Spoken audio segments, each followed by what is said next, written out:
Punjabi radio USA ਸੁਣ ਰਹੇ ਸਾਰੇ ਹੀ ਮਾਣਯੋਗ ਅਤੇ ਸਤਿਕਾਰ ਤੇ ਸਰੋਤਿਆਂ ਨੂੰ ਬਹੁਤ ਹੀ ਪਿਆਰ ਸਤਿਕਾਰ ਸਹਿਤ ਦੋਨੋਂ ਜੋੜ ਕੇ ਨਿੱਘੀ ਜਿਹੀ ਸਤਿ ਸ੍ਰੀ ਅਕਾਲ। ਸਭ ਨੂੰ ਜੀਆਂ ਨੂੰ ਆਖਦੇ ਹਾਂ। ਸੋਤੇ ਪ੍ਰੋਗਰਾਮ ਦੇ ਵਿੱਚ ਆਪ ਸਭ ਦਾ ਨਿੱਘਾ ਸਵਾਗਤ ਕਰਦੇ ਹਾਂ। ਪ੍ਰੋਗਰਾਮ ਲੈ ਕੇ ਹਾਜ਼ਰ ਹੋ ਚੁੱਕੇ ਹਾਂ ਖਬਰ ਤੇ ਨਜ਼ਰ। ਮੇਰੇ ਨਾਲ ਪ੍ਰੋਗਰਾਮ ਖਬਰ ਤੇ ਨਜ਼ਰ ਦੇ ਵਿੱਚ ਇਸ ਟਾਈਮ ਜੁੜ ਚੁੱਕੇ ਨੇ ਮਿੰਟੂ ਗੁਰੂਸਰੀਆ ਜੀ ਮਲੋਟ ਸਟੂਡੀਓਜ਼ ਤੋਂ। ਮਿੰਟੂ ਜੀ ਨਿੱਘੀ ਜੀ ਆਇਆਂ ਨੂੰ ਪਿਆਰ ਭਰੀ ਸਤਿ ਸ੍ਰੀ ਅਕਾਲ ਜੀ।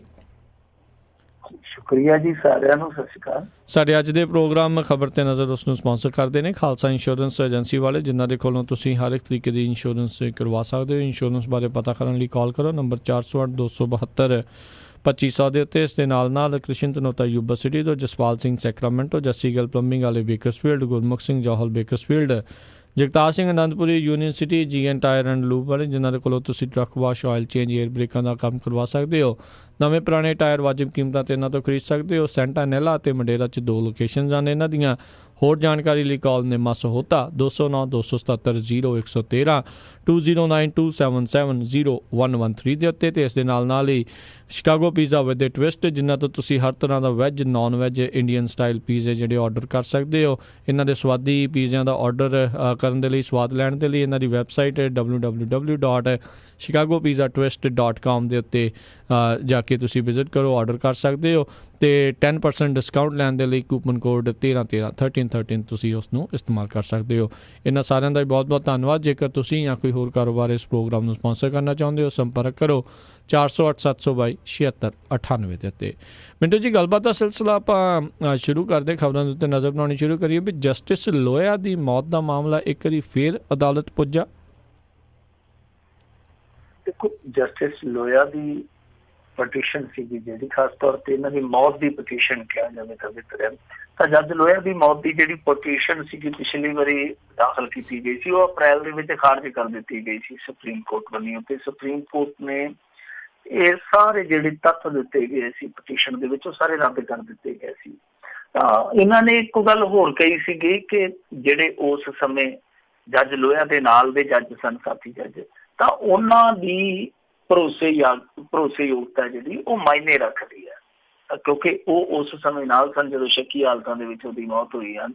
ਤਾਂ ਉਹਨਾਂ ਦੀ ਭਰੋਸੇਯੋਗਤਾ ਨੂੰ ਦਰਕਨਾਰ ਨਹੀਂ ਕੀਤਾ ਜਾ ਸਕਦਾ। ਸੋ ਕੁਛ ਹਵਾਲੇ ਦੇ ਕੇ ਕੇਸ ਜਿਹੜਾ ਸੀਗਾ ਉਸ ਸਮੇਂ ਜੋ ਸੁਣਵਾਈ ਤੇ ਲੱਗਾ ਸੀਗਾ, ਇਹਨੂੰ ਰੱਦ ਕਰ ਦਿੱਤਾ ਗਿਆ ਸੀ। ਹੁਣ ਫਿਰ ਦੁਬਾਰਾ ਇੱਕ ਪਟੀਸ਼ਨ ਪਈ ਆ। ਪਟੀਸ਼ਨ ਫਿਰ ਉਹਨਾਂ ਨੇ ਪਾਈ ਆ ਜਿਨ੍ਹਾਂ ਨੇ ਅੱਗੇ ਪਾਈ ਸੀ ਬੰਬੇ ਲਾਇਰਸ ਐਸੋਸੀਏਸ਼ਨ ਵੱਲੋਂ। ਤਾਂ ਉਹਨਾਂ ਨੇ ਫਿਰ ਮੰਗ ਕੀਤੀ ਆ ਕਿ ਇਹਦੀ ਨਜ਼ਰਸਾਨੀ ਕੀਤੀ ਜਾਵੇ। ਮਤਲਬ ਕਿ ਪਟੀਸ਼ਨ ਦੁਬਾਰਾ ਨਹੀਂ ਕਹੀ ਜਾ ਸਕਦੀ, ਨਜ਼ਰਸਾਨੀ ਦੀ ਪਟੀਸ਼ਨ ਕਹੀ ਜਾ ਸਕਦੀ ਆ ਕਿ ਤੁਸੀਂ ਪੁਨਰ ਨਜ਼ਰਸਾਨੀ ਕਰ ਲਓ, ਦੁਬਾਰਾ ਇਸ ਕੇਸ ਨੂੰ ਦੇਖ ਲਓ, ਕਿਉਂਕਿ ਇੱਥੇ ਕਿਤੇ ਨਾ ਕਿਤੇ ਤੱਥਾਂ ਨੂੰ ਅਣਦੇਖਿਆ ਕੀਤਾ ਗਿਆ ਲੱਗਦਾ। ਸੋ ਹੁਣ ਸੁਪਰੀਮ ਕੋਰਟ ਦੇ ਵਿੱਚ ਇਹ ਦੁਬਾਰਾ ਗਈ ਹੈ ਨਜ਼ਰਸਾਨੀ ਵਾਸਤੇ ਇਹ ਪਟੀਸ਼ਨ। ਹੁਣ ਇਹਦੇ ਤੇ ਕੀ ਫੈਸਲਾ ਆਊਗਾ, ਕੀ ਅੱਗੇ ਬਣਦਾ, ਇਹ ਪਟੀਸ਼ਨ ਪ੍ਰਵਾਨ ਹੁੰਦੀ ਹੈ ਜਾਂ ਨਹੀਂ ਹੁੰਦੀ, ਉਹ ਸਮਾਂ ਦੱਸੂਗਾ। ਪਰ ਇਹ ਤੁਹਾਨੂੰ ਪਤਾ ਹੀ ਹੈ ਕਿ ਇਹ ਹਮੇਸ਼ਾ ਤੋਂ ਹੀ ਇੱਕ ਵਿਵਾਦਤ ਮੁੱਦਾ ਰਿਹਾ ਹੈ ਜੱਜ ਲੋਇਆ ਦੀ ਮੌਤ ਦਾ, ਖਾਸ ਤੌਰ ਤੇ ਕਿਉਂਕਿ ਸਰਾਬੂਦੀਨ ਸ਼ੇਖ ਫਰਜ਼ੀ ਮੁਠਭੇੜ ਦੇ ਨਾਲ ਜੁੜਿਆ ਮਾਮਲਾ ਸੀ। ਕਿਉਂਕਿ ਉਸ ਤੋਂ ਬਾਅਦ ਚਲਦੀ ਇਹ ਸੁਣਵਾਈ ਚਲੇ ਗਈ ਸੀ ਕਿ ਮਹਾਰਾਸ਼ਟਰ 'ਚ, ਗੁਜਰਾਤ ਦੇ ਵਿੱਚੋਂ ਮਹਾਰਾਸ਼ਟਰ 'ਚ ਸ਼ਿਫਟ ਹੋ ਗਈ ਸੀ। ਮਹਾਰਾਸ਼ਟਰ ਦੇ ਵਿੱਚੋਂ ਫਿਰ ਜਦੋਂ ਇੱਕ ਜੱਜ ਨੇ ਸੁਣਵਾਈ ਕੀਤੀ, ਉਸ ਤੋਂ ਬਾਅਦ ਫਿਰ ਦੂਸਰੇ ਜੱਜ ਲੋਇਆ ਸਾਹਿਬ ਆ ਗਏ ਸਨ। ਲੋਇਆ ਸਾਹਿਬ ਸ਼ੱਕੀ ਹਾਲਤਾਂ ਦੇ ਵਿੱਚ ਮਰ ਗਏ। ਉਸ ਤੋਂ ਬਾਅਦ ਹੋਇਆ ਕਿ ਤੀਸਰਾ ਜੱਜ ਆਇਆ। ਤੀਸਰੇ ਜੱਜ ਨੇ ਅਮਿਤ ਸ਼ਾਹ ਨੂੰ ਬਰੀ ਕਰ ਦਿੱਤਾ, ਔਰ ਬਰੀ ਵੀ ਬਹੁਤ ਕਾਹਲੀ ਨਾਲ ਕੀਤਾ ਗਿਆ। ਉਸ ਤੋਂ ਬਾਅਦ ਵਿਵਾਦ ਉਦੋਂ ਉੱਠਿਆ ਜਦੋਂ ਕੁਛ ਹਫ਼ਤੇ ਪਹਿਲਾਂ ਇੱਕ ਕਾਰਵਾਂ ਨਾਂ ਦੀ ਜਿਹੜੀ ਕਿ ਪੱਤਰਿਕਾ, ਵੈਬ ਪੱਤਰਿਕਾ ਕਹੀ ਜਾ ਸਕਦੀ ਹੈ, ਤਾਂ ਉਹਨਾਂ ਨੇ ਜਦੋਂ ਇੱਕ ਰਿਪੋਰਟ ਸ਼ਾਇਆ ਕਰ ਦਿੱਤੀ, ਔਰ ਉਸ ਰਿਪੋਰਟ ਦੇ ਵਿੱਚ ਕਈ ਤੱਥ ਦਿੱਤੇ ਗਏ ਸੀਗੇ ਕਿ ਇਹ ਮੌਤ ਜਿਹੜੀ ਆ ਉਹ ਸ਼ੱਕੀ ਆ। ਔਰ ਇੱਥੋਂ ਤੱਕ ਇਹਨਾਂ ਦੇ ਨੇੜਲੇ ਰਿਸ਼ਤੇਦਾਰ ਦੇ ਹਵਾਲੇ ਨਾਲ ਕਿਹਾ ਗਿਆ ਸੀਗਾ ਕਿ ਇਹ ਮੌਤ ਗੈਰ ਕੁਦਰਤੀ ਆ। ਤਾਂ ਇੱਕ ਹੋਰ ਰਿਸ਼ਤੇਦਾਰ ਨੇ ਸ਼ੱਕ ਜ਼ਾਹਰ ਕੀਤਾ ਸੀਗਾ ਇਸੇ ਮੌਤ ਦੇ ਸੰਬੰਧ ਦੇ ਵਿੱਚ ਕਿ ਉਸ ਸਮੇਂ ਕਿਉਂਕਿ ਜੱਜ ਲੋਇਆ ਨੂੰ 100 ਕਰੋੜ ਰੁਪਈਏ ਦੀ ਆਫਰ ਹੋਈ ਸੀਗੀ, ਤਾਂ ਇਹਨਾਂ ਨੇ ਠੁਕਰਾਈ ਆ। ਤਾਂ ਇਸ ਮੌਤ ਦਾ ਕਿਤੇ ਨਾ ਕਿਤੇ ਤਾਲੁਕ ਹੈ ਜਿਹੜਾ ਉਸ ਕਹਾਣੀ ਨਾਲ ਆ। ਉਹ ਕਹਾਣੀ ਫਿਰ ਤੁਹਾਨੂੰ ਪਤਾ ਹੀ ਹੈ ਕਿਵੇਂ ਦਿਸ਼ਾ ਤੱਕ ਜਾਂਦੀ ਸੀਗੀ। ਇਸ ਕਰਕੇ ਕਾਫੀ ਰੌਲਾ ਪਿਆ। ਉਸ ਰਿਪੋਰਟ ਆਉਣ ਤੋਂ ਬਾਅਦ ਕਰਮਾ ਮੈਗਜ਼ੀਨ 'ਚ ਜਿਹੜੀ ਰਿਪੋਰਟ ਛਪੀ ਸੀਗੀ, ਫਿਰ ਇਹ ਵੱਖ-ਵੱਖ ਪਟੀਸ਼ਨਾਂ ਪਾ ਕੇ ਇਹ ਕੇਸ ਸੁਪਰੀਮ ਕੋਰਟ ਤੱਕ ਲਿਆਂਦਾ ਗਿਆ। ਸੁਪਰੀਮ ਕੋਰਟ 'ਚ ਜਦੋਂ ਕੇਸ ਲੱਗਣਾ ਸੀਗਾ ਉਦੋਂ ਇੱਕ ਰਫੜ ਹੋਰ ਪੈ ਗਿਆ, ਕਿਉਂਕਿ ਜਨਵਰੀ ਦੇ ਮੱਧ ਦੇ ਵਿੱਚ ਕੁਝ ਜੱਜਾਂ ਨੇ ਪ੍ਰੈਸ ਕਾਨਫਰੰਸ ਕਰ ਦਿੱਤੀ ਸੀ, ਔਰ ਪ੍ਰੈਸ ਕਾਨਫਰੰਸ ਕਰਨ ਦੀ ਬੁਨਿਆਦ ਜਿਹੜੀ ਸੀ ਉਹ ਇਸੇ ਹੀ ਕੇਸ ਤੋਂ ਰੱਖੀ ਗਈ ਸੀ, ਕਿਉਂਕਿ ਕੁਝ ਜੱਜ ਸਾਹਿਬਾਨ ਇਹ ਗੱਲ ਕਹਿੰਦੇ ਸੀਗੇ ਕਿ ਚੀਫ ਜਸਟਿਸ ਆਫ ਇੰਡੀਆ ਜਿਹੜਾ ਉਹ ਮਨ ਚਾਹੀਆਂ ਬੈਂਚਾਂ ਦੇ ਕੋਲ ਮਨ ਚਾਹੇ ਕੇਸ ਕਰਦਾ, ਖਾਸ ਕਰ ਚੁਣਿੰਦਾ ਤਾਂ ਇੱਕ ਕੇਸ ਇਹ ਵੀ ਸੀਗਾ ਜਿਹੜਾ ਕਿ ਇੱਕ ਖਾਸ ਬੈਂਚ ਦੇ ਕੋਲ ਘੱਲਿਆ ਜਾ ਰਿਹਾ ਸੀਗਾ, ਜਿਹਦਾ ਕਿ ਵਿਰੋਧ ਹੋਇਆ ਖੁੱਲ ਕੇ ਪ੍ਰੈਸ ਕਾਨਫਰੰਸ ਦੇ ਰੂਪ ਦੇ ਵਿੱਚ। ਸੋ ਇਹ ਸਾਰੀਆਂ ਚੀਜ਼ਾਂ ਜਿਹੜੀਆਂ ਉਹ ਤੁਹਾਨੂੰ ਪਤਾ ਹੀ ਆ, ਤੁਸੀਂ ਪਿੱਛੇ ਵੇਖੀਆਂ ਹੋਈਆਂ। ਹੁਣ ਅੱਗੇ ਦੇਖੋ ਇਸ ਨਜ਼ਰਸਾਨੀ ਦੀ ਪਟੀਸ਼ਨ ਤੇ ਸੁਣਵਾਈ ਹੁੰਦੀ ਆ ਜਾਂ ਨਹੀਂ ਹੁੰਦੀ। ਜੇ ਸੁਣਵਾਈ ਹੁੰਦੀ ਆ ਤਾਂ ਫਿਰ ਕੀ ਬਣਦਾ? ਵੈਸੇ ਇੱਕ ਇੱਥੇ ਧਰਾਤਲੀ ਸੱਚਾਈ ਇਹ ਆ ਕਿ ਕਈ ਦਫਾ ਜੱਜਾਂ ਨੂੰ ਵੀ ਇਨਸਾਫ ਨਹੀਂ ਮਿਲਦਾ। ਇਸ ਮਾਮਲੇ 'ਚ ਤਾਂ ਪਤਾ ਨਹੀਂ ਕੀ ਹੋਊਗਾ। ਆ ਜਿਹੜੇ ਜੱਜ ਨੇ ਲਾਲੂ ਪ੍ਰਸਾਦ ਯਾਦਵ ਨੂੰ ਜੇਲ੍ਹ ਦੀ ਰੋਟੀ ਖਵਾਈ ਆ, ਉਸ ਜੱਜ ਦੀ ਆਪਦੀ ਜ਼ਮੀਨ ਦਾ ਰੌਲਾ ਪਿਆ ਫਿਰਦਾ, ਉਹ ਇਨਸਾਫ ਲਈ ਗਾਹ ਧੱਕੇ ਖਾਂਦਾ ਫਿਰਦਾ ਜੱਜ, ਕਿਉਂਕਿ ਉਹਦੀ ਜ਼ਮੀਨ ਸੀ, ਉਹਦੇ ਵਿੱਚੋਂ ਚੱਕ ਰੋਡ ਕੱਢ ਦਿੱਤਾ ਗਿਆ, ਉਹਦੀ ਸਾਰੀ ਜ਼ਮੀਨ ਜਿਹੜੀ ਸੀ ਉਹ ਡੱਬੀਆਂ ਬਣਾ ਦਿੱਤੀ ਗਈ, ਕਿ ਕਾਇਦੇ ਦੇ ਮੁਤਾਬਕ ਉੱਥੋਂ ਉਹ ਰੋਡ ਨਹੀਂ ਸੀ ਕੱਢਿਆ ਜਾ ਸਕਦਾ। ਸੋ ਇਸ ਤਰ੍ਹਾਂ ਦੀਆਂ ਚੀਜ਼ਾਂ ਹੁੰਦੀਆਂ। ਇੱਥੇ ਫਾਜ਼ਿਲਕਾ ਦੇ ਵਿੱਚ ਇੱਕ ਜੱਜ ਸਾਹਿਬਾ ਲੱਗੀ ਸੀਗੀ ਤੇ ਉਹਦੇ ਮੁੰਡੇ ਦੀ ਇੰਸ਼ੋਰੈਂਸ ਦਾ ਰੌਲਾ ਪੈ ਗਿਆ ਸੀਗਾ, ਕਿਉਂਕਿ ਇੰਸ਼ੋਰੈਂਸ ਕੰਪਨੀ ਵੇਰ ਗਈ, ਜੱਜ ਨੂੰ ਵੀ ਇੰਸ਼ੋਰੈਂਸ ਦੇਣ ਤੋਂ ਵੇਰ ਗਈ ਤੇ ਫਿਰ ਜੱਜ ਨੂੰ ਕੇਸ ਕਰਨਾ ਪਿਆ। ਇਸ ਤਰ੍ਹਾਂ ਦੀਆਂ ਚੀਜ਼ਾਂ ਜਿਹੜੀਆਂ ਉਹ ਸਾਡੇ ਇੱਥੇ ਸਿਸਟਮ 'ਚ ਵਾਪਰਦੀਆਂ। ਪਰ ਰੌਲਾ ਇਹੋ ਹੀ ਆ, ਉਹ ਜਿਵੇਂ ਮੁਨੱਵਰ ਰਾਣਾ ਨੇ ਕਿਹਾ ਸੀਗਾ ਨਾ ਕਿ ਹਕੂਮਤ ਕੀ ਤਵੱਜੋ ਚਾਹਤੀ ਹੈ ਇਹ ਜਲੀ ਬਸਤੀ, ਅਦਾਲਤ पूछना ਚਾਹੇ तो ਮਲਬਾ ਬੋਲ ਸਕਦਾ ਹੈ। ਬੋਲਾ ਤੇ ਮਲਬੇ ਨੂੰ ਵੀ ਸਕਦੇ, ਮਲਬੇ 'ਚ ਵੀ ਕਹਾਣੀਆਂ ਕਢਾ ਸਕਦੇ, ਪਰ ਜ਼ਰੂਰਤ ਹੈ ਕਿ ਹਕੂਮਤ ਤਵੱਜੋ ਦੇਵੇ। ਜੇ ਤਵੱਜੋ ਇੱਥੇ ਦਿੱਤੀ ਗਈ ਇਸ ਕਹਾਣੀ ਤੇ ਤਾਂ ਹੋ ਸਕਦਾ ਇਸ ਕਹਾਣੀ ਚੋਂ ਕੁਛ ਨਿਕਲ ਆਵੇ। ਪਰ ਇਹ ਅਖੀਰਲਾ ਪ੍ਰਯਾਸ ਆ, ਅਖੀਰਲਾ ਯਤਨ ਆ। ਜੇ ਜੱਜ ਲੋਇਆ ਦੀ ਇਹ ਮੌਤ ਦੀ ਪਟੀਸ਼ਨ ਐਤਕੀ ਵੀ ਰੱਦ ਹੋ ਗਈ ਜਾਂ ਖਾਰਜ ਹੋ ਗਈ, ਉਸ ਤੋਂ ਬਾਅਦ ਦਰਵਾਜ਼ੇ ਬੰਦ ਹੋ ਜਾਣਗੇ। ਜੀ ਜੀ। ਅਗਲੀ ਜਿਹੜੀ ਆਪਾਂ ਗੱਲ ਕਰਦੇ ਹਾਂ, ਯੂਪੀ ਦੇ ਮੰਤਰੀ ਦਾ ਬੜਾ ਅਜੀਬ ਜਿਹਾ ਬਿਆਨ ਆਇਆ, ਕਹਿੰਦਾ ਵੀ ਜੇ ਦੂਜੇ ਦੇ ਰੈਲੀ ਤੇ ਗਏ ਤੇ ਮੇਰਾ ਲੱਗੂ ਸ਼ਰਾਪ। ਪਤਾ ਨਹੀਂ ਕੀ ਹੋ ਗਿਆ, ਮੈਨੂੰ ਤਾਂ ਲੱਗਦਾ ਹੁਣ ਜੀ ਸਾਡੇ ਸਿਸਟਮ ਨੂੰ ਸਰਾਪ ਹੋ ਗਿਆ। ਉਹ ਪਰਸੋਂ ਇੱਥੇ ਗੁਜਰਾਤ ਦੇ ਵਿੱਚ ਇੱਕ ਭਾਈ ਸਾਹਿਬ ਜਿਹੜਾ ਕਿ ਅਫਸਰ ਸੀਗਾ, ਉਹ ਜਦੋਂ ਡਿਊਟੀ ਤੋਂ ਨਦਾਰਦ ਸੀਗਾ ਤੇ ਉਹਨੂੰ ਕਾਰਨ ਦੱਸੋ ਨੋਟਿਸ ਜਾਰੀ ਕਰ ਦਿੱਤਾ ਗਿਆ ਤੇ ਉਹਨੇ ਜਿਹੜਾ ਨੋਟਿਸ ਦੇ ਵਿੱਚੋਂ ਅੱਗੋਂ ਜਵਾਬ ਦਿੱਤਾ ਉਹ ਵੀ ਜੱਗੋ ਤੇਰਵਾਂ। ਉਹ ਕਹਿੰਦਾ ਕਿ ਮੈਂ ਵਿਸ਼ਨੂੰ ਦਾ 10ਵਾਂ ਅਵਤਾਰ ਆ, ਘਰ ਬੈਠਾ ਮੈਂ ਵਿਸ਼ਵ ਕਲਿਆਣ ਵਾਸਤੇ ਤਪੱਸਿਆ ਕਰਦਾ ਪਿਆ, ਤੁਹਾਨੂੰ ਨਹੀਂ ਪਤਾ। ਆਪ ਪਿਛਲੇ 5-7 ਸਾਲਾਂ ਤੋਂ ਜਿਹੜਾ ਰਜਮਾ ਮੀਂਹ ਪੈਣ ਡਿਆ ਇਹ ਮੇਰੀ ਤਪੱਸਿਆ ਦਾ ਫਲ ਹੈ। ਹੁਣ ਤੁਸੀਂ ਵੇਖ ਲਓ ਕਿ ਇੱਥੇ ਕੁਰਸੀ ਤੇ ਬਹਾ ਕੇ ਦਫ਼ਤਰ 'ਚ ਮੈਥੋਂ ਮੱਖੀਆਂ ਮਰਾਉਣੀਆਂ ਜੇ ਜਾਂ ਏਦਾਂ ਹੀ ਧਰਮੀਆਂ ਬਾਰਿਸ਼ਾਂ ਕਰਾਉਣੀਆਂ ਜੇ। ਸੋ ਉਹਦਾ ਜਵਾਬ ਇਹੋ ਜਿਹਾ ਸੀ। ਲੋਕ ਸੋਚਣ ਡਏ ਆ ਕਿ ਸਾਡੀ ਅਫਸਰਸ਼ਾਹੀ ਦੇ ਵਿੱਚ ਵੀ ਅਵਤਾਰ ਆ ਗਏ ਆ, ਪਰ ਕਮਾਲ ਦੀ ਗੱਲ ਹੈ ਅਫਸਰਸ਼ਾਹੀ ਦਾ ਕੰਮ ਘਰ ਨਹੀਂ ਸੁਧਰਦਾ ਪਿਆ। ਇਹ ਕਲਯੁੱਗ ਕੇ ਅਵਤਾਰ ਵੀ ਹੈ ਜਿਹੜੇ ਉਹ ਘਰੇ ਘਰੇ ਤਪ ਕਰਨ ਜੋਗੇ, ਘਰੇ ਘਰੇ ਤਪੱਸਿਆ ਕਰਨ ਜੋਗੇ। ਸੋ ਇੱਕ ਇਹ ਵੀ ਆ ਗਿਆ ਮਹਾਂ ਰਿਸ਼ੀ ਕਹਿ ਸਕਦੇ ਇਹਨਾਂ ਨੂੰ, ਸਿਆਸਤ ਦੇ ਮਹਾਂ ਰਿਸ਼ੀ ਆ ਜਿਹੜੇ, ਇਹ ਯੋਗੀ ਸਾਹਿਬ ਦੇ ਮੰਤਰੀ ਆ, ਕਲਿਆਣ ਮੰਤਰੀ ਆ ਪਛੜੇ ਵਰਗਾਂ ਦੇ। ਇਹਨਾਂ ਦਾ ਨਾਮ ਹੈਗਾ ਓਮ ਪ੍ਰਕਾਸ਼ ਰਾਜਪਰ।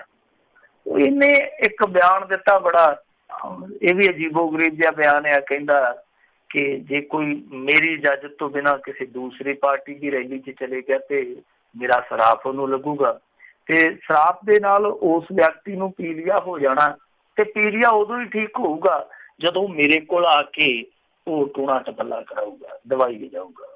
ਸੋ ਇਹ ਓਮ ਪ੍ਰਕਾਸ਼ ਰਾਜਪਰ ਦੇ ਬੋਲ ਆ।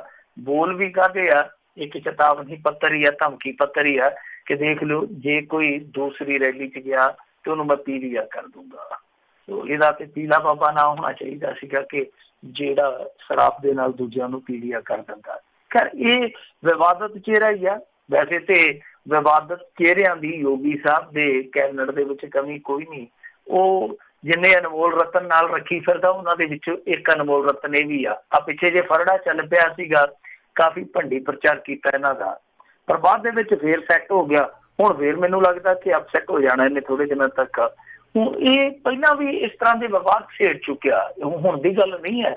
ਪਿੱਛੇ ਜੇ ਮੈਨੂੰ ਯਾਦ ਹੈ ਇਹਨੇ ਇੱਕ ਵਾਰੀ ਕਹਿ ਦਿੱਤਾ ਸੀਗਾ ਕਿ ਆ ਜਿਹੜੀਆਂ ਕੁਛ ਖਾਸ ਜਾਤਾਂ ਨੇ ਜਿੱਦਾਂ ਯਾਦਵ ਆ, ਰਾਜਪੂਤ ਆ, ਇਹ ਸ਼ਰਾਬ ਪੀਣ ਦੇ ਮਾਮਲੇ 'ਚ ਬਹੁਤ ਜ਼ਿਆਦਾ ਅੱਗੇ ਆ ਲੋਕਾਂ ਤੋਂ। ਤੇ ਹੋਇਆ ਕਿ ਫਿਰ ਬਾਅਦ ਦੇ ਵਿੱਚ, ਕਿਉਂਕਿ ਤੁਹਾਨੂੰ ਪਤਾ ਯੂਪੀ ਦੇ ਵਿੱਚ ਯਾਦਵ ਹੋਣ ਜਾਂ ਰਾਜਪੂਤ ਹੋਣ ਡੋਮੀਨੇਟ ਕਰਦੇ ਹੋ ਸਮਾਜ ਨੂੰ। ਤੇ ਜਦੋਂ ਇੱਕ ਸਭਾ ਦੇ ਵਿੱਚ ਇਹ ਗਿਆ ਤੇ ਫਿਰ ਜਿਹੜੇ ਇਹਦੇ ਤੇ ਆਂਡੇ ਭਰਾਏ ਗਏ, ਫਿਰ ਜਿਹੜੇ ਇਹਦੇ ਤੇ ਟਮਾਟਰ ਸੁੱਟੇ ਗਏ, ਉਹ ਇੰਨੇ ਕੁ ਸੀ ਕਿ ਮੇਰੇ ਖਿਆਲ ਦੇ ਨਾਲ 100 ਬੰਦੇ ਨੂੰ ਘਰੇ ਜਾ ਕੇ ਰੋਟੀ ਖਵਾ ਸਕਦਾ ਸੀ। ਇਹਦੀ ਬੜੀ ਬੁਰੀ ਹਾਲਤ ਕੀਤੀ ਸੀ, ਉੱਥੋਂ ਭੱਜਣਾ ਪਿਆ ਸੀ ਇਹਨੂੰ।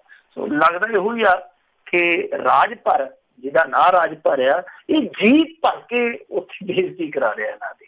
ਆਉਣ ਵਾਲੇ ਦਿਨਾਂ 'ਚ ਮੈਨੂੰ ਲੱਗਦਾ ਕਿ ਇੱਕ ਦਿਲਚਸਪ ਕੰਪੀਟੀਸ਼ਨ ਚੱਲ ਪੈਣਾ ਭਾਰਤੀ ਜਨਤਾ ਪਾਰਟੀ 'ਚ ਕਿ ਭਾਰਤੀ ਜਨਤਾ ਪਾਰਟੀ ਦੀ ਯੱਬੜੀਆਂ ਕੌਣ ਮਾਰਦਾ, ਵਾਹਿਯਾਤ ਕੌਣ ਮਾਰਦਾ।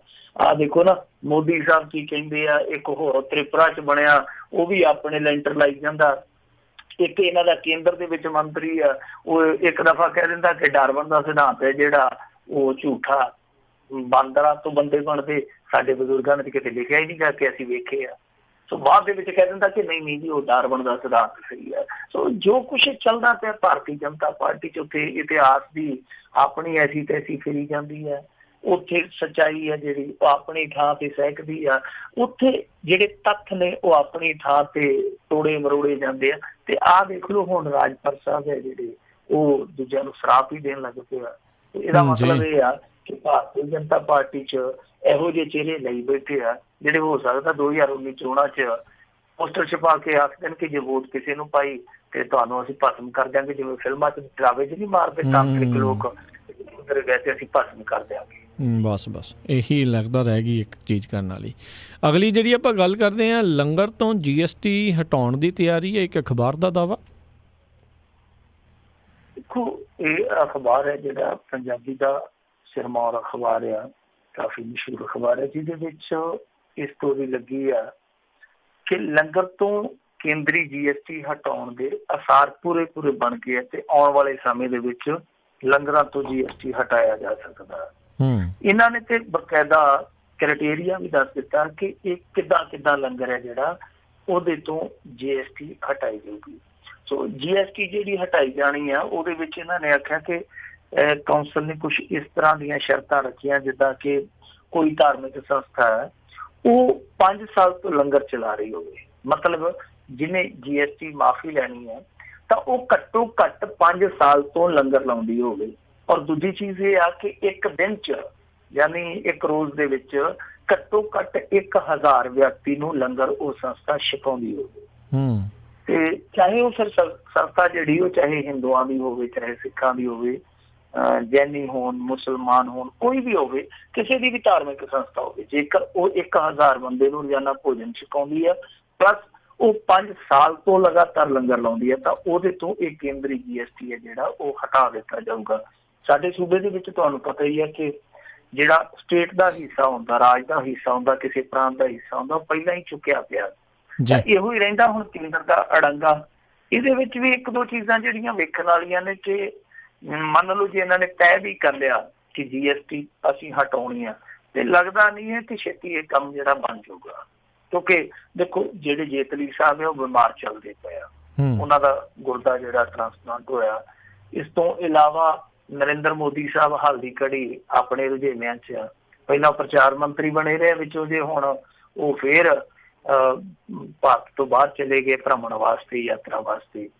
ਮੈਨੂੰ ਲੱਗਦਾ ਕਿ ਹਾਲੇ ਕੰਮ ਸੂਤ ਨਹੀਂ ਹੋਣਾ। ਹਾਂ ਠੀਕ ਆ ਕਿ ਇਹ ਮਾਮਲਾ ਜਿਹੜਾ ਕੁਛ ਇਸ ਤਰ੍ਹਾਂ ਦਾ ਬਣੇਗਾ ਕਿ ਭਾਰਤੀ ਜਨਤਾ ਪਾਰਟੀ ਚਾਹੂਗੀ ਕਿ ਇਹਦਾ ਥੋੜਾ ਜਿਹਾ ਫਾਇਦਾ ਜਿਹੜਾ ਉਹ ਇਲੈਕਸ਼ਨ ਦੇ ਨੇੜੇ ਖਟਿਆ ਜਾਵੇ, ਕਿਉਂਕਿ ਆਪਾਂ ਨੂੰ ਵੀ ਪਤਾ ਇਕੱਲਾ ਸਿੱਖ ਧਰਮ ਹੀ ਨਹੀਂ, ਇਸ ਫੈਸਲੇ ਤੋਂ ਦੂਸਰੇ ਧਰਮ ਵੀ ਕਿਤੇ ਨਾ ਕਿਤੇ ਨਾ ਖੁਸ਼ ਆ, ਕਿਉਂਕਿ ਸਾਡੇ ਇੱਥੇ ਪੰਜਾਬ ਦੇ ਵਿੱਚ ਵੀ ਕੁਛ ਮੰਦਿਰ ਜਿਹੜੇ ਆ ਉਹ ਇਹਦੀ ਵਿਰੋਧਤਾ ਕਰ ਚੁੱਕੇ ਆ GST ਦੀ ਖੁੱਲੇ ਰੂਪ ਦੇ ਵਿੱਚ, ਚਾਹੇ ਉਹ ਭਾਰਤੀ ਜਨਤਾ ਪਾਰਟੀ ਦੇ ਅੰਦਰੋਂ ਸਪੋਰਟਰ ਹੀ ਹੋਣ।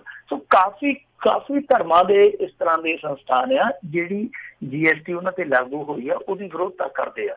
ਤਾਂ ਆਉਣ ਵਾਲੇ ਸਮੇਂ ਦੇ ਵਿੱਚ ਮੈਨੂੰ ਲੱਗਦਾ ਕਿ ਭਾਰਤੀ ਜਨਤਾ ਪਾਰਟੀ ਜੇ ਇਹ ਤੈਅ ਕਰਕੇ ਚੱਲੂਗੀ ਕਿ GST ਹਟਾਉਣੀ ਹੈ ਤਾਂ ਫਿਰ ਉਹ ਇਹ ਵੀ ਸੋਚ ਕੇ ਚੱਲੂਗੀ ਕਿ ਅਸੀਂ ਇਹਦਾ ਫਾਇਦਾ ਕਿੱਦਾਂ ਕੱਟਣਾ, ਕਿਉਂਕਿ ਜੇ ਦੇਖੋ ਹੁਣ ਸਿੱਧੇ ਰੂਪ ਦੇ ਵਿੱਚ ਇਹ GST ਹਟਾ ਦਿੰਦੇ ਆ ਤੇ ਉਹਨਾਂ ਦੇ ਹੱਥ ਤੇ ਕੁਛ ਵੀ ਨਹੀਂ ਆਉਣਾ।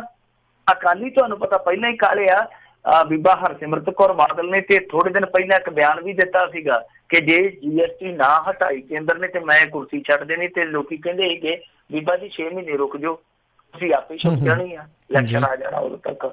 ਸੋ ਇਹ ਪਹਿਲਾਂ ਹੀ ਤਿਆਰ ਬੈਠੇ ਆ। ਤਾਂ ਮੈਨੂੰ ਨਹੀਂ ਲੱਗਦਾ ਕਿ ਜਿਵੇਂ ਅਕਾਲੀ ਇਸ ਉਹ ਜਿਵੇਂ ਪੰਜਾਬੀ 'ਚ ਆਪਣੇ ਮੁਹਾਵਰਾ ਨੂੰ ਕਹਿੰਦੇ ਨੇ, ਆਪਦੇ ਨੈਣ ਮੈਨੂੰ ਦੇ ਦੇ ਤੂੰ ਮਟਕਾਉਂਦੀ ਫਿਰ, ਕਿ ਇਹ ਅਕਾਲੀ ਜਿਸ ਮਾਰ ਤੇ ਫਿਰਦੇ ਆ ਕਿ ਤੁਹਾਡਾ ਕ੍ਰੈਡਿਟ ਹੈ ਜਿਹੜਾ ਉਹ ਅਸੀਂ ਲੈ ਲਈਏ ਖਿੱਚ ਕੇ। ਤਾਂ ਮੈਨੂੰ ਲੱਗਦਾ ਕਿ ਭਾਰਤੀ ਜਨਤਾ ਪਾਰਟੀ ਸੋਚ ਕੇ ਚੱਲੂਗੀ ਕਿ ਇਹ ਅਸੀਂ ਬਣਾ ਸਕਦੇ ਹਾਂ ਧਾਰਮਿਕ ਲਿਹਾਜ਼ ਦੇ ਨਾਲ। ਸੋ ਲੱਗਦਾ ਇਹੋ ਹੀ ਆ ਕਿ ਜੇ ਇਹਨਾਂ ਨੇ GST ਹਟਾਉਣੀ ਹੋਈ ਤਾਂ ਬੜਾ ਸੋਚ ਸਮਝ ਕੇ ਹਟਾਉਣਗੇ, ਕਿਉਂਕਿ ਅਕਾਲੀਆਂ ਤੇ ਭਾਜਪਾ ਵਾਲਿਆਂ ਦੇ ਦਰਮਿਆਨ ਕ੍ਰੈਡਿਟ ਵਾਰ ਜ਼ਰੂਰ ਸ਼ੁਰੂ ਹੋਏਗੀ, ਕਿਉਂਕਿ ਅਕਾਲੀ ਖੁੱਲ ਕੇ ਕਹਿਣਗੇ ਕਿ ਇਹ ਸਾਡੇ ਹੀ ਦੁਬਾਰਾ ਸਿੱਟਾ ਕਿ ਅਸੀਂ GST ਹੈ ਜਿਹੜੀ ਕੇਂਦਰ ਤੋਂ ਵਾਪਸ ਕਰਵਾਈ ਹੈ। ਸੋ ਇਸ ਕਰਕੇ ਮੈਨੂੰ ਲੱਗਦਾ ਭਾਰਤੀ ਜਨਤਾ ਪਾਰਟੀ ਆਪਣਾ ਦਾਅ ਬਚਾਊਗੀ ਜੇਕਰ ਉਹਨੇ ਫੈਸਲਾ ਕੀਤਾ ਵੀ ਹੋਇਆ।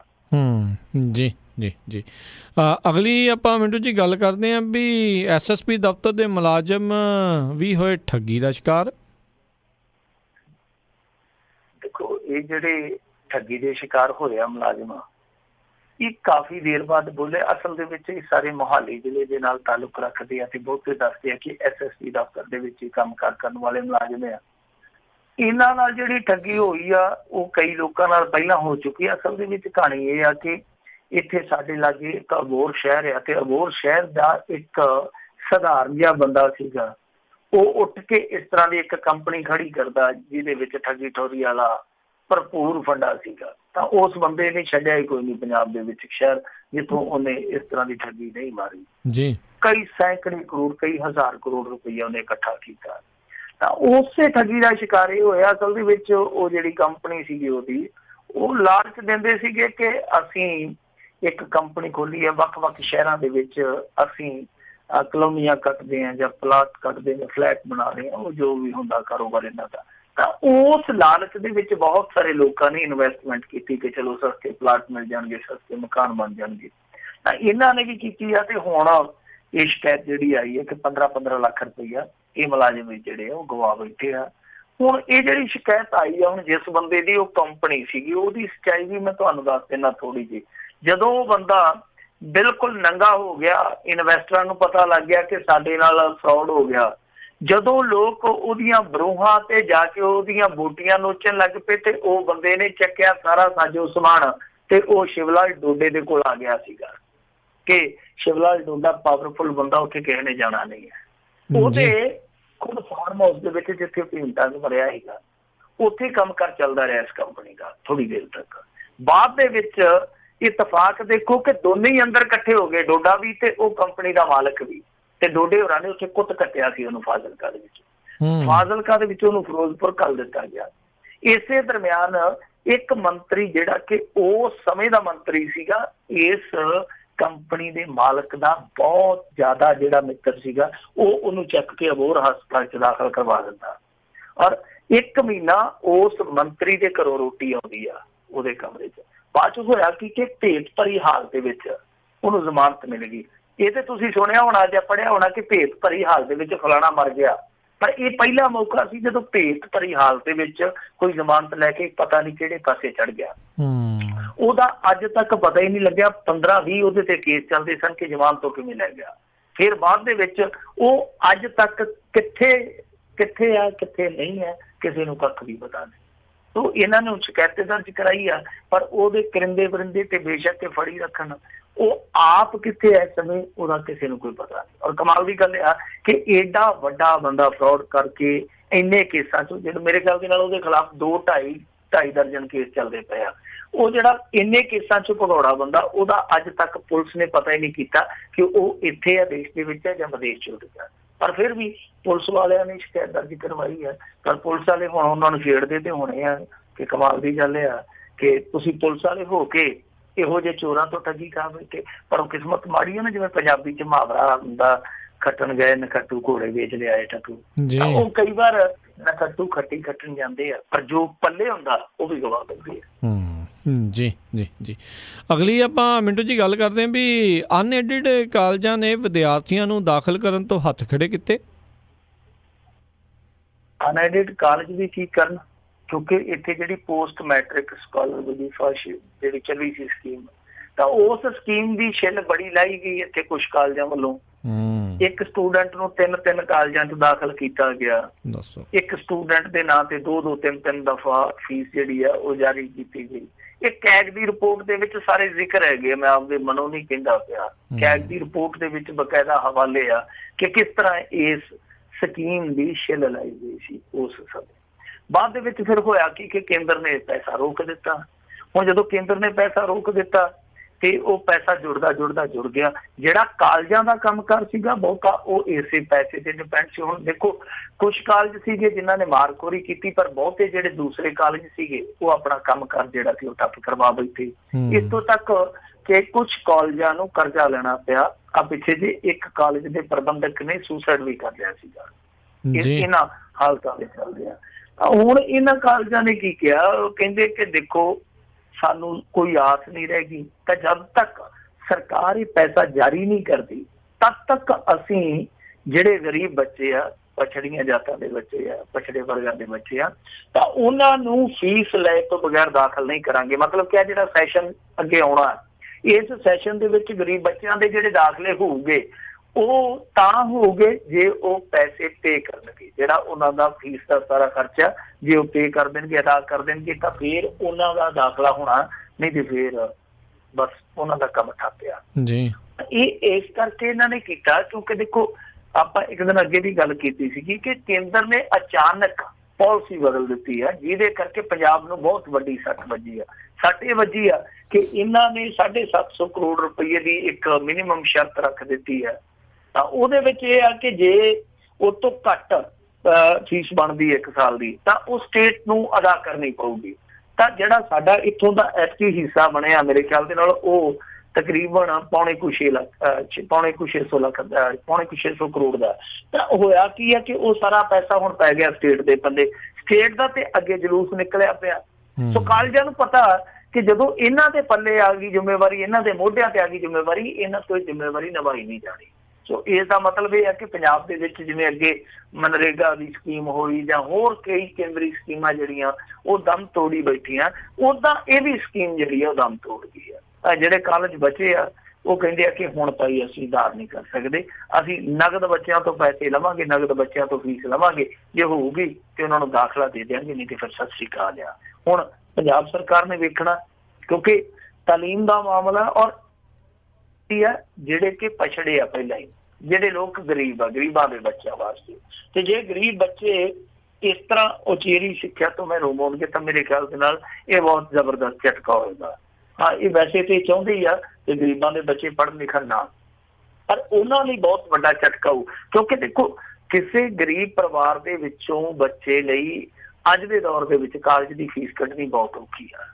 ਸੋ ਬਹੁਤੇ ਬੱਚਿਆਂ ਨਾਲ ਫਿਰ ਇਹ ਹੋਊਗਾ ਕਿ ਕੌੜਾ ਕੁੱਟ ਭਰ ਕੇ ਉਹਨਾਂ ਨੂੰ ਕੰਮ ਤੇ ਲਾ ਦਿੱਤਾ ਜਾਊਗਾ ਜਾਂ ਘਰੇ ਬਿਠਾ ਲਿਆ ਜਾਊਗਾ, ਉਹਨਾਂ ਦੀ ਪੜ੍ਹਾਈ ਰੁਕ ਜਾਣੀ ਆ। ਹੁਣ ਇਹਦਾ ਹੱਲ ਕਿੱਦਾਂ ਨਿਕਲੇ, ਕਿਵੇਂ ਨਿਕਲੇ, ਕੌਣ ਕੱਢੂਗਾ, ਉਹ ਸਭ ਚੀਜ਼ਾਂ ਜਿਹੜੀਆਂ ਉਹ ਹਾਕਮਾਂ ਦੇ ਸਿਰ ਦਾ ਦਰਦ ਆ। ਪਰ ਸਾਡੇ ਲਈ ਸਭ ਤੋਂ ਵੱਡੀ ਪੀੜ ਇਹੋ ਹੀ ਆ ਕਿ ਜਿਹੜਾ ਗਰੀਬ ਵਰਗ ਪਹਿਲਾਂ ਹੀ ਪਛੜਿਆ, ਉਹਨਾਂ ਲਈ ਇਹ ਸਕੀਮ ਇੱਕ ਸਹਾਰਾ ਬਣ ਕੇ ਆਈ ਸੀ। ਪਰ ਅਫਸੋਸ ਦੀ ਗੱਲ ਹੈ ਕਿ ਇਹਨਾਂ ਦੀਆਂ ਮਾੜੀਆਂ ਨੀਤੀਆਂ, ਇਹਨਾਂ ਦੀਆਂ ਵੱਧ ਨੀਤੀਆਂ ਕਰਕੇ ਉਹ ਸਕੀਮ ਵੀ ਜਿਹੜੀ ਆ ਉਹ ਜੱਡ ਪਜੱਡ ਹੋ ਗਈ।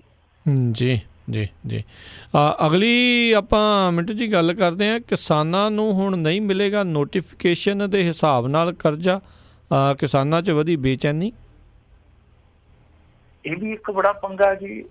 ਹੁਣ ਦੇਖੋ, ਜਿਹੜੇ ਛੋਟੇ ਕਿਸਾਨ ਆ, ਸਧਾਰਨ ਕਿਸਾਨ ਆ, ਉਹਨਾਂ ਦਾ ਕੰਮ ਕਾਰ ਚੱਲਦਾ ਸਹਿਕਾਰੀ ਬੈਂਕਾਂ ਤੋਂ ਕਰਜ਼ਾ ਲੈ ਕੇ, ਜਿਹੜੀਆਂ ਸੁਸਾਇਟੀਆਂ ਹੁੰਦੀਆਂ ਆਪਣੇ ਪਿੰਡਾਂ, ਜਿਵੇਂ ਗਰੀਬ ਜਿਹਾ ਕਿਸਾਨ ਦਿਆਲ ਸਿੰਘ ਕੋਲਿਆਂ ਵਾਲਾ ਕਰਜ਼ਾ ਲੈ ਕੇ ਖੇਤੀਬਾੜੀ ਬੈਂਕ ਤੋਂ ਆਪਦਾ ਟਾਈਮ ਪਾਸ ਕਰਦਾ ਸੀ ਉਹਦਾ।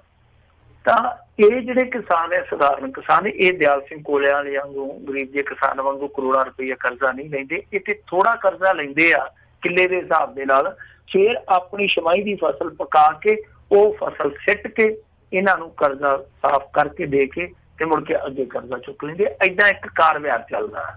ਸੋ ਇਹ ਸਰਕਲ ਹੈ, ਚੇਨ ਕਹਿ ਲਓ। ਹੁਣ ਇਹਦੇ ਵਿੱਚ ਸਮੱਸਿਆ ਕੀ ਆਈ ਆ, ਖਾਸ ਤੌਰ ਤੇ ਬਠਿੰਡੇ ਜ਼ਿਲ੍ਹੇ 'ਚ ਸਭ ਤੋਂ ਪਹਿਲਾਂ ਸਮੱਸਿਆ ਆਈ ਆ। ਹੁਣ ਮੈਨੂੰ ਇਹ ਪਤਾ ਨਹੀਂ ਆ ਕਿ ਦੂਸਰੇ ਜ਼ਿਲ੍ਹਿਆਂ ਦੇ ਵਿੱਚ ਵੀ ਆ ਗਈ ਇਹ ਸਮੱਸਿਆ ਜਾਂ ਆਉਣ ਵਾਲੇ ਸਮੇਂ 'ਚ ਆ ਸਕਦੀ ਹੈ, ਪਰ ਬਠਿੰਡੇ ਜ਼ਿਲ੍ਹੇ 'ਚ ਇੱਕ ਬਹੁਤ ਵੱਡਾ ਕ੍ਰਾਈਸਿਸ ਜਿਹੜਾ ਉਹ ਪੈਦਾ ਹੋ ਗਿਆ। ਅਸਲ ਦੇ ਵਿੱਚ ਕਹਾਣੀ ਕੀ ਆ ਕਿ ਬੈਂਕਾਂ ਨੇ ਕੀ ਕੀਤਾ इस दफा जी इन्होंने हद कर्जा रखी सी मेरे ख्याल के नाल 14,000 करोड़ सी पहला, पर एन मौके ते कह दिता कि तुहानू ऐतकी 10,000 ही प्रति किले के हिसाब के नाल कर्जा दिता जाऊगा। मतलब कि पहला 14-15 सी और कुछ किसानों को इन्होंने दिता भी ऐतकी शुरुआती दिनों के विच, पर हुण जिहड़े दूसरे किसान जाते हैं उन्होंने कहते कि तुहानू 10,000 किले का देवांगे, जबकि किसान कहते कि अगे 15,000 दिंदे सी सानू और इहदे विच नाल इस तो इलावा 9,000 दे होर जिद्दां खाद स्प्रे इहो जिहियां चीज़ां ते सानू कर्जे दे दित्ते जांदे सीगे। ਉਹ ਕਹਿੰਦੇ कि कुल मिला के एक किले ते सानू 24,000 रुपया ਜਿਹੜਾ ਉਹ ਮਿਲ ਜਾਂਦਾ ਸੀਗਾ, पर ਐਤਕੀ ਇਹ ਬੈਂਕ ਕਹਿੰਦੇ ਆ कि ਤੁਹਾਨੂੰ 10,000 ਤੋਂ ਵੱਧ ਨਹੀਂ ਦੇਣਾ। ਹੁਣ ਜਿਹੜੇ ਬੈਂਕ ਆ ਉਹ ਆਪਣਾ ਰੋਣਾ ਰੋਈ ਜਾਂਦੇ ਆ, ਉਹ ਕਹਿੰਦੇ ਆ कि ਦੇਖੋ ਸਾਡੇ ਕੋਲ ਬਹੁਤਾ ਪੈਸਾ ਜਿਹੜਾ ਉਹ ਆਉਂਦਾ ਹੈ ਨਬਾਰਡ ਦੇ ਜ਼ਰੀਏ, ਨਬਾਰਡ ਜਿਹੜਾ ਉਹ ਕਟੌਤੀ ਕਰੀ ਜਾਂਦਾ ਪੰਜਾਬ ਦੀ, ਅਸੀਂ ਕੀ ਕਰੀਏ। ਉਹਨਾਂ ਨੇ ਅੰਕੜੇ ਦਿੱਤੇ ਆ, ਫਿਗਰ ਦਿੱਤੇ, ਉਹ ਕਹਿੰਦੇ ਆ कि 14-15 ਦੇ ਵਿੱਚ ਨਬਾਰਡ ਵੱਲੋਂ ਸਟੇਟ ਕਾਰਪੋਰੇਟ ਬੈਂਕਾਂ ਲਈ 6300 करोड़ रुपये का कर्जा लिमिट सैंक्शन किया गया सीगा।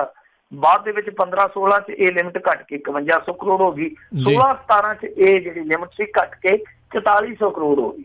तो कहते कि बठिंडे जिले नूं पिछली बारी जिथे 338 करोड़ रुपया मिलिया सीगा, ऐतकी वो घट के रह गया 234 करोड़। दसो असीं की करिए, असीं ते इस पैसे दे विच पूरे करना, सारिआं नूं कर्जा देना जिन्ने भी साडे गाहक आ। हुण बैंक वाले अपनी थां ते ठीक आ, किसान अपनी थां ते रोंदे पे आ, क्योंकि किसान की लागत देखो, जे किसान अगे 24,000 रुपया लैके किले का अपनी फसल पकाउंदा सी, हुण इह ते है नहींगा कि अगले साल लागत घट जूगी, लागत ते वधनी है, उहदे घर दे खर्चे भी वधने आ। जिहड़ी अगे लिमिट सीगी वो सगों वधनी चाहिदी है, वधन दी बजाय ते काफी ज्यादा घट गई। इस करके किसान जिहड़े आ हुण पिटदे पए आ कि आड़तां वाला दौर ते हुण चले गया, बहुत घट किसान है जिहड़े आड़तां नाल वरतदे आ, बहुतिआं दा कारवार जिहड़ा वो इसे तरह ही चलदा। ते वो कहंदे कि असीं ते पहिलां फक कीता सीगा सारा कुछ, ते हुण उत्तों इह सियापा फेर पै गया।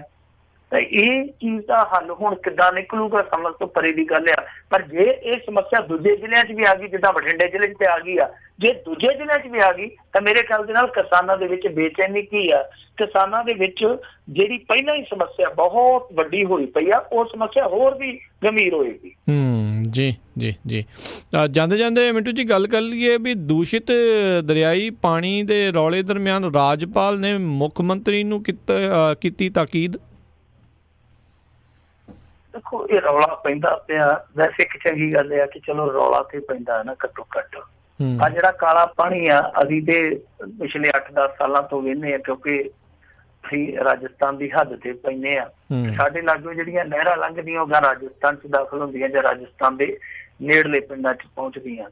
ते हरेक समय जदों बंदी हुंदी है इन्हां दिनां दे विच आ जिहड़ी विसाखी आउंदी है, विसाखी तो बाद तुरंत ते बंदी करदे आ जिहड़ी, तो जदों बंदी चालू हुंदी आ यानी बंदी तो बाद जदों पानी छड्डिया जांदा नहरां च, असीं ते 8-10 सालां तो मेरे ख्याल दे नाल ज़्यादा समय हो गया होना, हरेक साल इदां दा पानी वेने आ, पर थोड़ा आउंदा जी, वो आउंदा पानी बंदी तो बाद ते एक अद्धे दिन चों साफ हो जांदा। ऐतकी जिहड़ा पानी आया वो तुसीं देखिआ ही आ कि देख लो उधरों हरीके ते हाले भी पानी उहो जिहा वगी जांदा जिहड़े उत्थे हैड आ, ते इत्थे राजस्थान च पानी पहुंच गया तां भी पानी उहो जिहा हो गया। यानी ऐसा दूषित होया पानी कि हाले भी साफ नहीं हो रहा, लगभग 10 दिन का समा हो गया। हुण इहदे ते उठक बैठक सियासी काफ़ी चली जाती है। अज राजपाल ने ताकीद की है कि भाई इस मामले च तुसीं फौरी तौर पर कोई एक्शन लवो। इस तो इलावा जिहड़ा केंद्रीय वातावरण मंत्री आ उन्होंने भी लैटर लिख दिता, सुखबीर सिंह बादल ने लव लैटर उन्होंने भी लिख मारिया कि तुसीं कुछ ना कुछ करो इस मामले च।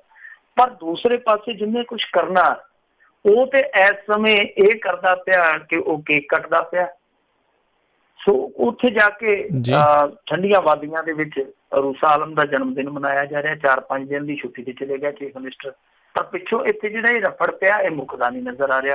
क्योंकि देखो हुंदा की पिया कि जिहड़ी फैक्ट्री ने ये सारा कुछ किया उहदे ते कोई कार्रवाई नहीं करते पे।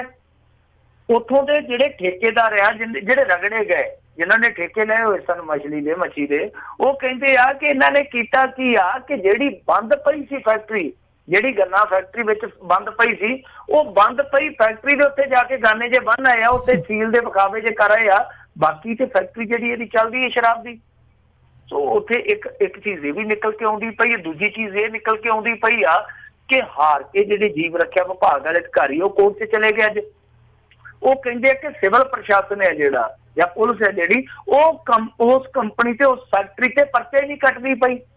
ਸੋ ਪਰਚਾ ਕਟਵਾਉਣ ਲਈ ਵਿਭਾਗ ਅਦਾਲਤ 'ਚ ਚੱਲ ਜਾਂਦਾ ਪਿਆ। ਇਹਦਾ ਮਤਲਬ ਆ ਕਿ ਉਸ ਫੈਕਟਰੀ ਦੇ ਖਿਲਾਫ ਕਾਰਵਾਈ ਕਰਨ ਦੇ ਹੱਕ 'ਚ ਇੱਥੋਂ ਦਾ ਪ੍ਰਸ਼ਾਸਨ ਨਹੀਂ ਹੈ, ਇੱਥੋਂ ਦੀ ਗਵਰਨਮੈਂਟ ਨਹੀਂ ਹੈ। ਪਰ ਇਹ ਸੋਚਣ ਦੀ ਗੱਲ ਹੈ, ਵਿਚਾਰਨ ਦੀ ਗੱਲ ਹੈ ਕਿ ਦੇਖੋ ਏਡਾ ਵੱਡਾ ਪ੍ਰਤੱਖ ਤੌਰ ਤੇ ਏਡਾ ਵੱਡਾ ਕਾਂਡ ਹੋਇਆ, ਏਡਾ ਵੱਡਾ ਕੰਮ ਹੋਇਆ, ਉੱਥੇ ਕਾਰਵਾਈ ਨਹੀਂ ਕੀਤੀ ਜਾ ਰਹੀ ਤੇ ਅਪ੍ਰਤੱਖ ਰੂਪ ਦੇ ਵਿੱਚ ਜੋ ਇਸ ਤਰ੍ਹਾਂ ਦੀਆਂ ਫੈਕਟਰੀਆਂ ਜ਼ਹਿਰ ਸੁੱਟ ਰਹੀਆਂ ਪਾਣੀਆਂ 'ਚ, ਉਹਨਾਂ ਤੇ ਕਾਰਵਾਈ ਕਦੋਂ ਹੋਊਗੀ?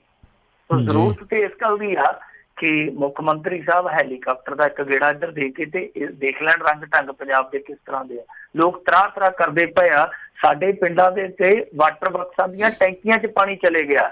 ਇੱਥੋਂ ਤੱਕ ਕਿ ਸਾਡੇ ਜ਼ਿਲ੍ਹੇ ਦੇ ਡਿਪਟੀ ਕਮਿਸ਼ਨਰ ਨੂੰ ਇਹ ਹਦਾਇਤ ਦੇਣੀ ਪਈ ਕਿ ਪਾਣੀ ਨਾ ਪੀਓ। ਕੋਈ ਲੋਕੀ ਇੱਥੇ ਅਨਾਉਂਸਮੈਂਟਾਂ ਕਰਦੇ ਪਏ ਪਿੰਡਾਂ ਦੇ ਵਿੱਚ ਕਿ ਪਾਣੀ ਨਾ ਪੀਓ, ਪਰ ਗਰੀਬ ਬੰਦਾ ਕਹਿੰਦਾ ਕਿ ਪਾਣੀ ਪੀਵਾਂ ਕਿੱਥੋਂ? ਧਰਤੀ ਹੇਠਲਾ ਪਾਣੀ ਵੀ ਖਰਾਬ ਆ, ਉਤਲਾ ਵੀ ਖਰਾਬ ਆ। ਹੁਣ ਮੌਤ ਦੇ ਦੋ ਚਫੇਰੇ ਆ, ਕਿਉਂਕਿ ਜਿਹੜਾ ਕਹਿੰਦਾ ਰਹਿੰਦਾ ਉਹ ਤੇ ਆਪਣੇ ਘਰੇ ਵਾਟਰ ਟ੍ਰੀਟਮੈਂਟ ਦੇ ਜ਼ਰੀਏ ਪਾਣੀ ਸੋਧ ਸਕਦਾ, ਪਿਊਰੀਫਾਈਡ ਲੱਗੇ ਆ ਉਹਨਾਂ ਦੇ ਘਰਾਂ ਦੇ ਵਿੱਚ, ਪਰ ਮਜ਼ਦੂਰ ਬੰਦਾ ਕਿੱਧਰ ਜਾਵੇ? ਸੋ ਸਮੱਸਿਆ ਬੜੀ ਵੱਡੀ ਬਣੀ ਪਈ ਆ। ਰਾਜਨੀਤੀ ਉਨੀਓ ਹੀ ਵੱਡੀ ਹੋ ਕੇ ਇਹਨਾਂ ਦਾ ਪੱਖ ਪੂਰਦੀ ਪਈ ਆ। ਪਰ ਅਫਸੋਸ ਦੀ ਗੱਲ ਹੈ ਕਿ ਪੰਜਾਬ ਦੇ ਦਰਿਆਈ ਪਾਣੀ ਨਾ ਸਿਰਫ ਪਲੀਤ ਹੋਏ ਪਏ ਆ, ਬਲਕਿ ਘਟੇ ਵੀ ਬਹੁਤ ਆ। ਕਿਉਂਕਿ ਜੇ ਪਾਣੀ ਪੂਰਾ ਹੁੰਦਾ ਤੇ ਮੇਰੇ ਖਿਆਲ ਦੇ ਨਾਲ ਨੁਕਸਾਨ ਇੰਨਾ ਨਹੀਂ ਸੀ ਹੋਣਾ। ਔਰ ਜੇ ਪਾਣੀ ਪੂਰਾ ਹੁੰਦਾ ਦਰਿਆਵਾਂ ਦਾ, ਇਹ ਪਾਣੀ ਏਡੀ ਛੇਤੀ ਸਾਫ਼ ਹੋ ਜਾਣਾ ਸੀਗਾ ਕਿ ਬਹੁਤਾ ਪਤਾ ਨਹੀਂ ਸੀ ਲੱਗਣਾ। ਜਿਹੜਾ ਐਤਕੀ ਪਤਾ ਲੱਗਦਾ ਪਿਆ, ਇਸ ਪਾਣੀ ਦਾ ਰੌਲਾ ਜ਼ਿਆਦਾ ਪਿਆ, ਉਹ ਇਸੇ ਕਰਕੇ ਪੈਂਦਾ ਪਿਆ ਕਿ ਦਰਿਆਵਾਂ 'ਚ ਪਾਣੀ ਬਹੁਤ ਮਾਤਰਾ 'ਚ ਘਟਿਆ ਜੀ ਜੀ। ਤੇ ਮਿੰਟੂ ਜੀ ਬਹੁਤ ਬਹੁਤ ਤੁਹਾਡਾ ਧੰਨਵਾਦ ਕਰਦੇ ਹਾਂ, ਤੁਸੀਂ ਸਾਡੇ ਨਾਲ ਜੁੜੇ, ਇਹਨਾਂ ਖਬਰਾਂ ਬਾਰੇ ਸਾਨੂੰ ਜਾਣਕਾਰੀਆਂ ਦਿੱਤੀਆਂ। ਅਗਲੀ ਵਾਰ ਤੱਕ ਲਈ ਬੜੀ ਮਿਹਰਬਾਨੀ, ਪਿਆਰ ਭਰੀ ਸਤਿ ਸ਼੍ਰੀ ਅਕਾਲ ਜੀ। ਤੇ ਸੋ ਤੇ ਇੱਥੇ ਸਾਡਾ ਅੱਜ ਦਾ ਪ੍ਰੋਗਰਾਮ ਸਮਾਪਤ। ਮਿਲਾਂਗੇ ਤੁਹਾਨੂੰ ਸਾਰਿਆਂ ਨੂੰ ਅਗਲੀ ਵਾਰ। ਉਦੋਂ ਤੱਕ ਲਈ ਮੈਨੂੰ ਰਾਜਕਨਵੀਰ ਸਿੰਘ ਨੂੰ ਵੀ ਇਜਾਜ਼ਤ ਦਿਓ। ਮੇਰੇ ਵੱਲੋਂ ਤੁਹਾਨੂੰ ਸਾਰਿਆਂ ਨੂੰ ਬਹੁਤ ਪਿਆਰ ਸਤਿਕਾਰ ਸਹਿ ਨਿੱਘੀ ਜਿਹੀ ਸਤਿ ਸ਼੍ਰੀ ਅਕਾਲ ਜੀ। ਉਹਦੇ ਵਾਸਤੇ ਰਹੋ, ਹੱਸਦੇ ਖੇਲਦੇ ਰਹੋ, ਸੁਣਦੇ ਰਹੋ ਜੀ ਪੰਜਾਬੀ ਰੇਡੀਓ USA।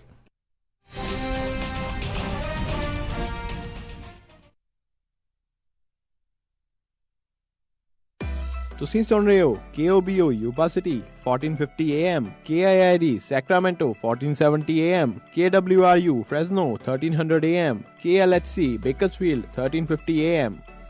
ਉਹ ਬਿੱਲੇ ਨੇ ਹੁਣੇ ਤਾਂ ਕੰਮ ਸ਼ੁਰੂ ਕੀਤਾ ਸੀ, ਬੜੀ ਛੇਤੀ ਬੰਦ ਹੋ ਗਿਆ। ਉਹ ਤਾਂ ਹੋਣਾ ਹੀ ਸੀ, ਬਿਨਾਂ ਕਿਸੇ ਨੌਲੇਜ ਤੇ ਸਲਾਹ ਕਰਦੇ ਕਦੀ ਬਿਜ਼ਨਸ ਸਫਲ ਹੋਏ ਆ? ਦੇਖਿਆ ਰਾਜ ਦਾ ਕੰਮ ਕਿੰਨਾ